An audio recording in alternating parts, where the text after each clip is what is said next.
हे काम झाल्यामुळे आपल्या पक्षाच्या कार्यकर्त्यावर पदाधिकाऱ्यावर जर काही त्याचा राजकीय परिणाम होणार असेल तर त्याला स्पष्टपणे सांगण्याचं नैतिक बळ अजितदादाकडे होतं की हे काम जरूर होऊ शकलं असतं, जरूर मी केलं असतं, पण हे तुझं काम केल्यामुळे माझ्या पक्षाच्या कार्यकर्त्यावर कसा परिणाम होणार आहे, त्याच्यावर कसा अन्याय होणार आहे, त्याला कसा त्रास होणार आहे, त्यामुळे मी तुझं काम करणार नाही हे सांगण्याचं धाडस हे अजितदादांच्याकडे होतं. हे सांगण्याचं धाडस हे अजितदादांच्याकडे होतं. 2005 साली 6 साली मी राष्ट्रवादी काँग्रेस पक्षामध्ये प्रवेश केला. शिवसेना सोडावी लागली, राष्ट्रवादी काँग्रेस पक्षामध्ये मी प्रवेश केला आणि 2006 ते 2005 मध्ये प्रवेश केला. 2004 मी शिवसेना सोडली, 2005 मध्ये मी प्रवेश केला आणि 2005 ते 2019 अध्यक्ष महोदय मी अजितदादांच्या बरोबर काम केलं. काही दिवस राज्यमंत्री म्हणून काम केलं, काही दिवस कॅबिनेट मंत्री म्हणून काम केलं आणि काही दिवस त्या राष्ट्रवादी काँग्रेस पक्षाचा राज्याचा अध्यक्ष म्हणून सुद्धा मी काम केलं. लोकांना असं वाटायचं की दादांना बरं वाटेल तेवढं आपण बोललो म्हणजे दादांच्या आपण जवळ गेलो, पण मी अनुभवलंय, ते निराळच अनुभवलंय.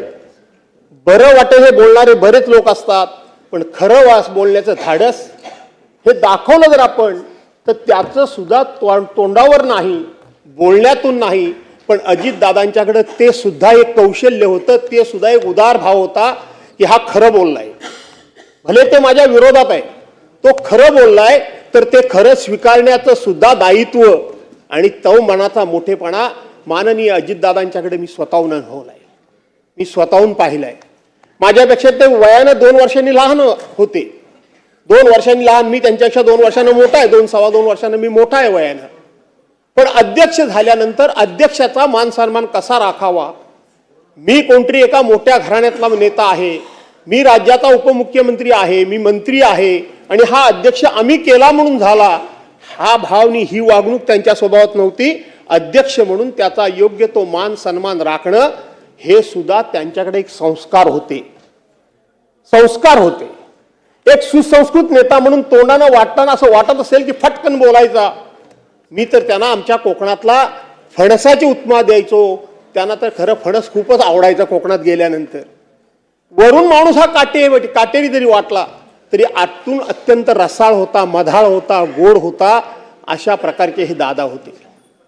गेलेल्या माणसाबद्दल आपण अनेक वेळा चांगलंच बोलायचं असतं, पण खरोखरच दादा चांगले होते म्हणूनच चांगलं आपण सगळे बोलणारच आहोत, याबद्दल काही शंका बाळगण्याचं कारण नाही.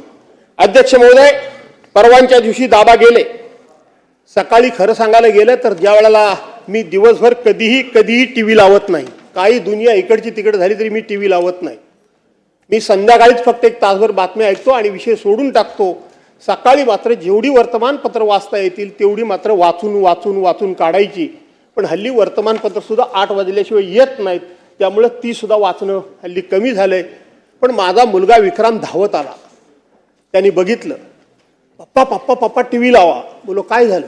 दादांच्या, माझ्या अंगावर काटा आला, दादांच्या विमानाचा ॲक्सिडेंट झाला. अरे बोलो काय बोलतोयस काय, कुठे झाला? नाही म्हणाला, फार काहीतरी गंभीर घडलंय, तुम्ही ताबडतोब टीव्ही लावा. मी टीव्ही लावला. त्याच वेळेला बातमी सुरू झाली होती की विमानातली साहीच्या साही माणसं या ठिकाणी दगावल्याची शक्यता आहे, अत्यवस्था आहेत, वाचल्याची शक्यता कमी. पुन्हा ती 10 मिनिटाकरता बातमी बदलली, पुन्हा ती बातमी कन्फर्म झाली आणि दाखवायला लागली. मी ताबडतोब त्या दिवशी अध्यक्ष महोदय बारामतीमध्ये पोहोचलो. त्या दिवशी मी बारामती होतो, दुसऱ्या दिवशी बारामतीमध्ये मी होतो.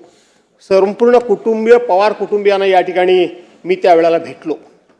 अध्यक्ष महोदय, खरं तर माझा हा भाषणाचा शेवटचा मुद्दा होता, परंतु हातामध्ये कागद घेऊन बोलणं माझी अडचण होते म्हणून तो ओघाने मी आला म्हणून सांगतो की आज मुख्यमंत्री महोदय, मी आज तुमची मुलाखत वाचली, रोज वाचतोय. CBI मार्फत चौकशी करा, CID मार्फत चौकशी करा, DCGA मार्फत चौकशी करा, काय कशी चौकशी करा ती करा, पण महाराष्ट्राच्या मनामध्ये संशय आहे. महाराष्ट्राच्या सर्वसामान्य माणसाच्या जनतेला दादांचा अपघात झाला हे मन मानायला तयार नाही, तुमचंही मानायला तयार नाही आणि माझंही मानायला तयार नाही. कुठेतरी घातपात झालाय असंच वाटतं. काय झालं काय नाही झालं चौकशी अंती बाहेर येईल. इथं आमचे सदस्य रोहित पवार त्या संदर्भामध्ये भांडतायत, पण ते भांडत असताना दुसरी एक चर्चा घडते, ही चर्चा घडू नये म्हणून हा मुद्दा मी उपस्थित करतोय की त्या दिवशी पवार साहेबांनी सांगितलं की हा घातपात नाही, हा अपघातच होता, म्हणून रोहित पवार वेगळं बोलतात आणि पवार साहेब वेगळं बोलतात असा त्याचा अर्थ लागता कामा नये का? तर त्या दिवशी ते बारामतीतलं मी दृश्य बघितलं. अख्खा महाराष्ट्र बारामतीकडे त्या ठिकाणी लोटला होता. माणसं ओळखणारी अनेक असतात आणि ते प्रत्येकाच्या मनामध्ये एक संपूर्णपणे चीड होती. कुठेतरी काहीतरी वाईट घडलंय, कुठेतरी ही दुर्घटना घडली की घडवली गेली आहे अशा पद्धतीचा संशय प्रत्येकाच्या मनामध्ये होता.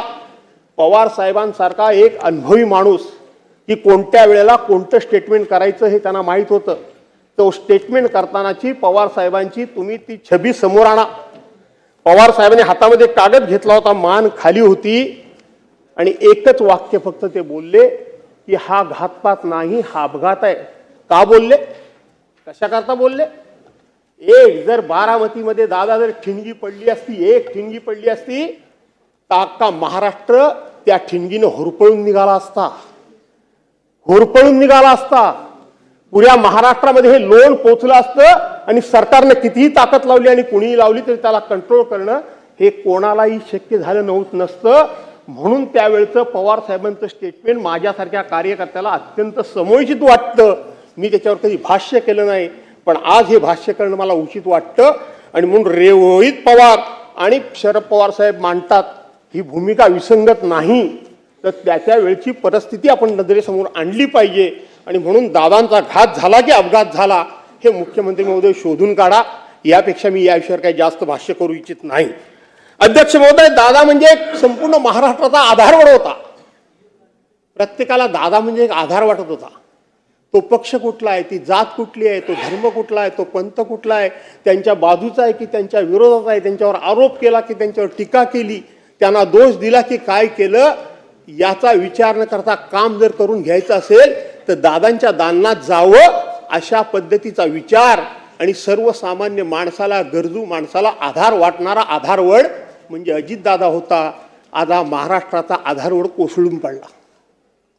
आज हा महाराष्ट्राचा आधारवड उलमळून पडला. कधी पडला? अध्यक्ष महोदय, ब्रह्मकमळ हे रात्रीचं उगवतं, रात्रीच्या 12 वाजता ब्रह्मकमळ उगवतं. पण महाराष्ट्राच्या राजकारणामध्ये अजितदादा पवार नावाचं ब्रह्मकमळ अगदी मध्यानीला उगवलं होतं, उमललं होतं. मध्यानीला उमललं होतं. दुपारच्या 12-1 वाजण्याच्या सुमारास उमललं होतं. तेजानं तळपत होतं. कुणाची नजर लागली माहीत नाही, पण हे उमललेलं ब्रह्मकमळ असंच त्या ठिकाणी करपून त्या ठिकाणी नाश पावलं, नाश ते झपावलं.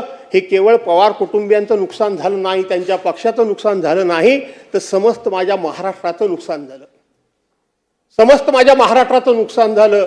आणि म्हणून महाराष्ट्र माझ्यापेक्षा मोठा आहे असं सातत्यानं मांडणारे दादा आज आपल्या